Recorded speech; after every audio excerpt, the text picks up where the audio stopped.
गृह मंत्री के चेयर पर बैठ करके दुनिया के इतिहास में कोई भी देश का एक एग्जाम्पल नहीं मिलता। श्री राम और श्री रामचंद्र भगवान का नाम लेते तो स्वर्ग में चले जाते। वो विपक्ष का काम नहीं कर रहे, वो कर रहे हैं तानाशाही बनाने का काम, प्रभाव डालने का काम। ये जो मेरी बात अग्निवीर है ना, अग्निवीर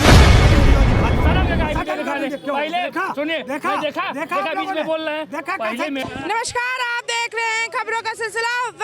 आज की बड़ी खबर ये है कि गृह मंत्री अमित शाह के बयान पर कांग्रेस प्रदेश भर में विरोध प्रदर्शन कर रही है। वहीं विपक्ष की जितनी भी पार्टियां हैं वो भी इस बयान से आपत्ति जता रही है। हम जनता के बीच में, हम जनता से ही जानेंगे आखिर ये सियासत का खेल किस ओर जा रहा है। सियासत है ये जो कहाँ जा रही है। अमित शाह के बयान को किस तरीके से देखते हैं? देखिए, अमित शाह भारत सरकार के होम मिनिस्टर हैं। अमित शाह के पास एक गरिमा है। पूरे देश का लॉ एंड ऑर्डर की जिम्मेवारी है। तो भारत सरकार का होम मिनिस्टर अगर विधा में उस चेयर का मूल्यांकन हम करते हैं, उस संविधान की गरिमा की जब हम बात करते हैं, जिस विधा को दिशा देने, जिस विधा में पूरे इतनी बड़ी 140 करोड़ जनता का अतीत से लेकर के और वर्तमान तक जो विधा में बांधने वाला व्यक्ति भीमराव अंबेडकर जी के कैडर पर, उनके त्याग पर, उनके समर्पण पर, उनके राष्ट्रभक्ति पर जो आपने उपहास उड़ाया है, गृह मंत्री के चेयर पर बैठ करके दुनिया के इतिहास में कोई भी देश का एक एग्जाम्पल नहीं मिलता।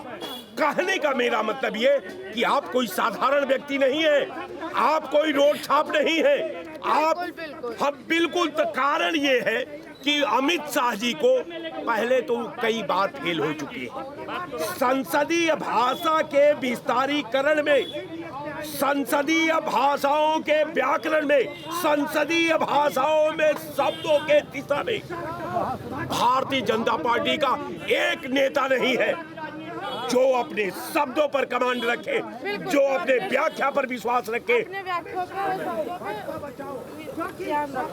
क्या उनके अमित शाह के गृह मंत्री अमित शाह के बयान जो गलत तरीके से प्रस्तुत किया जा रहा है? बिल्कुल गलत उनको बताया जा रहा है। हमारे भारतीय जनता पार्टी के वरिष्ठ लीडर हैं और गृह मंत्री हैं। माननीय महोदय ने जो शब्द का उच्चारण किया है उसका मतलब कई तरीके से निकाला जा रहा है। विपक्षगण जो उत्तर में जो बता रहा है बिल्कुल गलत बता रहा है। संसद भवन के अंदर में यह बात उन्होंने बाबा साहब अम्बेडकर पर इसलिए कहा कि बाबा बाबा बाबा साहब भीमराव अम्बेडकर साहब चिल्ला रहे हो, बोल रहे हो, इतना श्री राम और श्री रामचंद्र भगवान का नाम लेते तो स्वर्ग में चले जाते। अच्छा, स्वर्ग में चले जाते अगर श्री राम का नाम हो। एक्चुअली मैं बताना चाहता हूँ, मैं हरियाणा से और जो मैं पढ़ा लिखा हूँ, स्टूडेंट हूँ, और हमने पता भी है कि भी देश की सभी जो संसद में जब भी बोलते हैं वो किस आधार पर बोला जाता है। हमारे जो गृह मंत्री जी हैं उन्होंने कोई भी हमने पूरा सुना, उनका सारे भाषण सुने हैं, एक शब्द भी गलत नहीं बोला। अच्छा, एक शब्द भी गलत नहीं बोला। जो विपक्ष कांग्रेस पार्टी इतना तूल दे रही है इस मुद्दे को, क्या आगे की जो रणनीति चुनाव में कुछ लाभ लेने के लिए कर रही है? अरे मैम, आप ये बताइए, उनके पास कोई मुद्दा है ही नहीं। उन्होंने तो एक ये लगा लो कि पूरा इंडिया को कितने 40 करोड़ जनसंख्या को एक उल्लू बनाने का काम किया है। उन्होंने चाहिए कि मुद्दे पे एक संसद क्या होता है, संसद में अपने लोगों की आवाज़ उठानी होती है। विपक्ष का जो काम होता है वो विपक्ष का काम नहीं कर रहे, वो कर रहे हैं तानाशाही बनाने का काम, प्रभाव डालने का काम। ये जो आपने भी सुना है, आपके चैनल के माध्यम से मैं बताना चाहता हूँ, जैसे कि पहले जो अटल बिहारी वाजपेयी जी एक इतने अच्छे इंसान थे, इन्हीं की जो सत्ता पक्ष थी कांग्रेस, वो उनको इतना महत्व देते थे। सत्ता पक्ष को इतना वो मानते थे विपक्ष में रहते हुए। इनका काम रहते थे ये जो इतना इस मुद्दे को तूल दिया जा रहा है कि असल मुद्दों से रणनीति भटकाने की क्या? हाँ, भटका ही दिया है मैम, संसद चलने नहीं दे रहे। एक जो कह रहे कि भी जो ये अम्बेडकर जी का अपमान किया, कहाँ अपमान किया? अम्बेडकर जी का अपमान किया या नहीं किया? नहीं किया मैम, उनका जो सपना था उसको साकार करने का काम कर रहे हैं। भाजपा के सांसद राधा मोहन जी कहते हैं कि दलित के साथ है भाजपा। भाजपा पूरा भारत के साथ है। भाजपा एक संगठन है जो अपने भारत को विश्व गुरु बनाने जा रहा है, उसमें एक अहम योगदान दे रहा है। भाजपा में कोई कास्टिज्म, कोई धर्म के नहीं है। अच्छा। मुसलमान, मेरी बात सुनिए मैम, मुसलमान APJ अब्दुल कलाम जी को किसने उभारा, किसको राष्ट्रपति बनाया बताइए आप? भाजपा ने बनाया। और अब ये जो पद्मश्री अवार्ड दिया उसका नाम है खान जी क्या है? कल हमारे जो सांसद हैं डॉक्टर सुधांशु त्रिवेदी जी, उन्होंने बताया है। मैं आपके चैनल के माध्यम से बताना चाहता हूं, जो ये कहते हैं ना कि भी भाजपा एक मुसलमान विरोधी है। एक सेकंड, मुसलमान विरोधी नहीं है। आपके चैनल से एक बताना चाहता हूं, कल जो हमारे डॉक्टर सुधांशु त्रिवेदी जी जो सांसद है, उनका एक बार जो संसद में वो बोले हैं, उनका एक बार यूट्यूब पे संसद जो चैनल है यूट्यूब पे उसका देख लेना कि उन्होंने क्या क्या बताया कि मुसलमानों के लिए क्या क्या किया है। आप युवा हैं देश का, आपको शिक्षा, रोजगारी, भ्रष्टाचार जैसे मुद्दे दिखते हैं या नहीं मैम, ये क्या है? देख मेरी बात सुनाइए, मैं ये बताना चाहता हूँ, एक सत्ता परिवर्तन हुआ, देश का एक परिवर्तन हुआ है, उसमें एक अहम योगदान हमारे नरेंद्र मोदी जी ने किया है।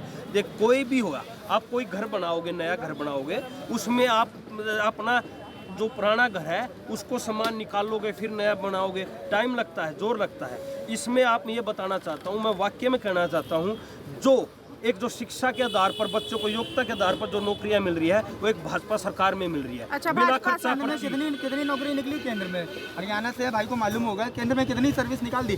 डी ग्रुप की आज तक निकली है 2014 के बाद से। बताइए, अग्निवीर बना के सबको बेवकूफ बनाना चाहते हैं, मेरी बात बनाना चाहते हैं। अग्निवीर है ना, अग्निवीर है, कितनी अग्निवीर आप सुन लीजिए। अरे वैकेंसी कितनी अरे निकली भाई है? साहब, जिस आदमी ने विरोध करना है ना, उनको मालूम है। BTR सन 2014 के पहले BTR नाम की एक चीज हुई जाती थी जो डिफेंस की फैक्ट्रियों में यूज होता था, बैचलर ट्रेनिंग फॉर क्या कहते हैं, बैचलर ट्रेनिंग रिक्वायरमेंट है। 2014 के बाद से उसको पूर्णतः समाप्त कर दिया गया। जो BTR करता था उसकी आज नहीं 5 साल बाद, 10 साल बाद 100% नौकरी की गारंटी होती थी उस समय।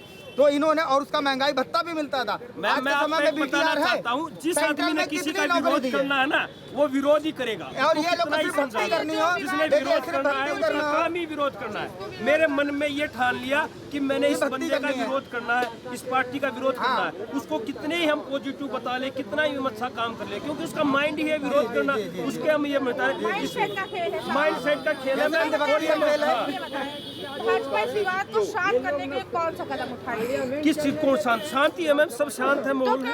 क्यों प्रदेश भर में धरना प्रदर्शन, विरोध प्रदर्शन कौन कर रहे हैं मैम, बताओ तो? कांग्रेस कर रहा है। कांग्रेस कब बचा है? कांग्रेस में कौन बचा है? कांग्रेस में चने लोग बचे हैं, क्योंकि सब लोग जागरूक हो चुके हैं। बचे भी हैं, तभी तो कमेटी भंग करके दोबारा युवा भी साथ जोड़ने को तैयार है उनके। मैम ये बताना चाहता हूँ, मैं भारत का जो नागरिक अपने देश के लिए सर्वोपरि है, देश को अपना कुछ सब कुछ मानता है, वो भाजपा के साथ होगा। और भाजपा पार्टी ने पूरा विश्व में एक भारत को एक नई दिशा देने का काम किया है। ये कोई सच्चाई है। उसके साथ साथ मैम जो योग्य इंसान है, जो ये कहता है कि मैं पढ़ लिख के मेरा सपना डॉक्टर बनने का, एक भाजपा सरकार उसको साकार करती है बिना खर्ची पर्ची के। पहले ना मंत्रियों के उनके पर्चे लगे जाते थे, ये मंत्री का है, इसकी 5 वैकेंसी इसकी होगी, 10 इसकी होगी। अब नहीं, अब आम बच्चे को भी ये है कि भी मैं भी कुछ करके मैं अपने देश का जो नाम रोशन कर सकता हूँ। वो योग्यता, वो हिम्मत अरे आंकड़ा तो पूछ लीजिए भाई, आपको बता कहाँ पाएंगे? आंकड़ा तो क्या लगता है अमित शाह का जो बयान गलत तरीके से प्रस्तुत किया जा रहा है? हाँ वाकई मैम गलत। और एक और बताइए, जो गृह मंत्री जी ने पूरा जो 1 घंटे का भाषण दिया है, उसमें सभी ये कह रहे भी अम्बेडकर जी का अपमान कहाँ किया? अम्बेडकर जी के जो सपनों का साकार करने का काम भाजपा सरकार ही करी। इन्होंने एक चीज कही कि किसी को विरोध करने पे आ जाओ तो विरोध करते ही रहोगे भाई। एमडी कह रहे हैं कि दिमाग में जब अंधभक्ति चढ़ जाए तो अंधभक्ति चढ़ी रहती है, ये सबसे बड़ा रीजन है। इनसे मैंने एक सवाल पूछा, एक मिनट भाई बोल लेने दीजिए,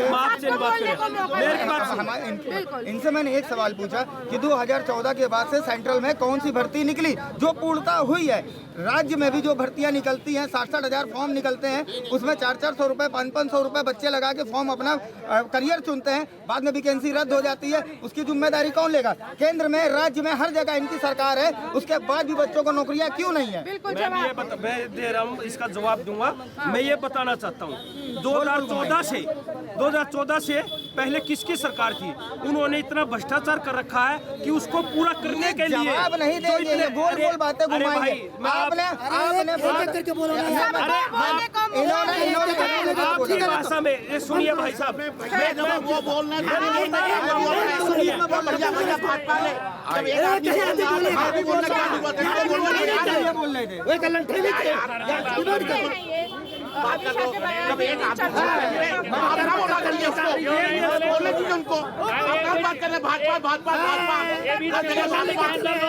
ठीक है, भाजपा समर्थक है, ठीक है, लेकिन आप दूसरे बोलने तो दीजिए।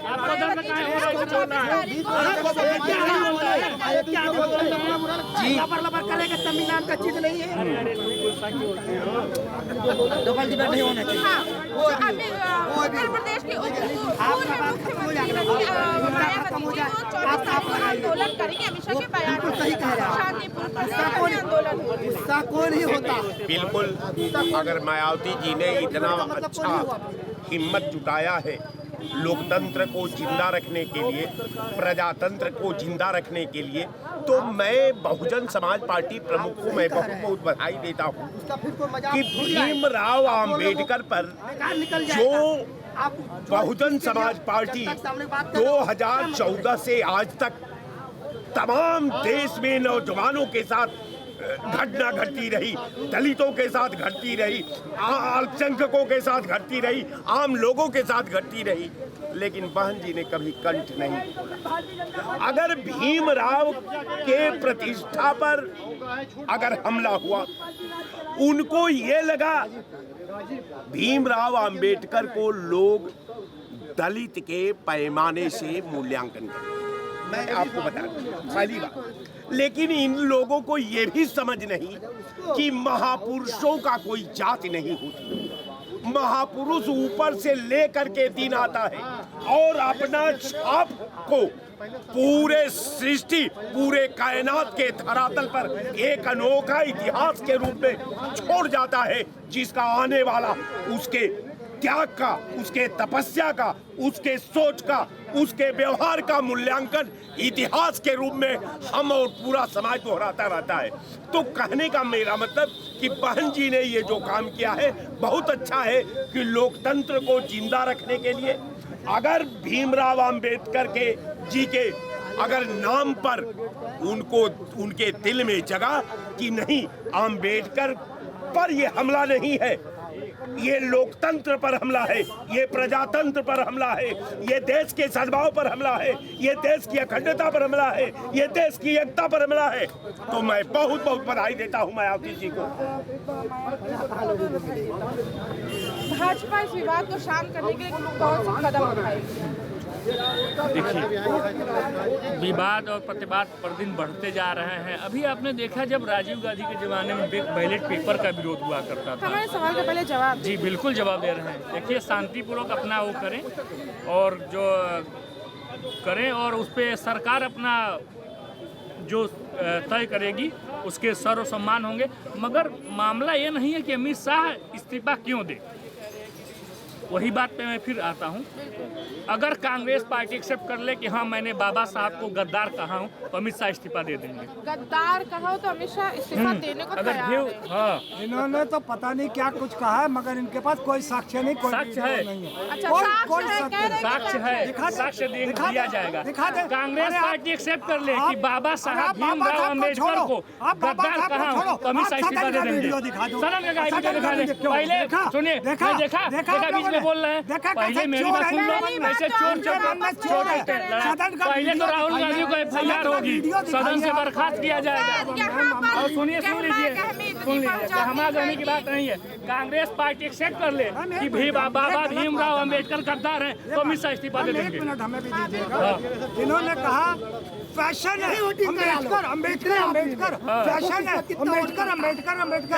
अरे तड़ी पार, वो सदन था, लोकसभा थी। अरे पप्पू, सुनो तो, बुद्धि लेके वो आओ। लोकसभा थी, इग्लिश में कहाँ वो चले आओ? फैशन शो नहीं चल रहा था। वो लोकसभा थी, फैशन शो नहीं चल रहा था।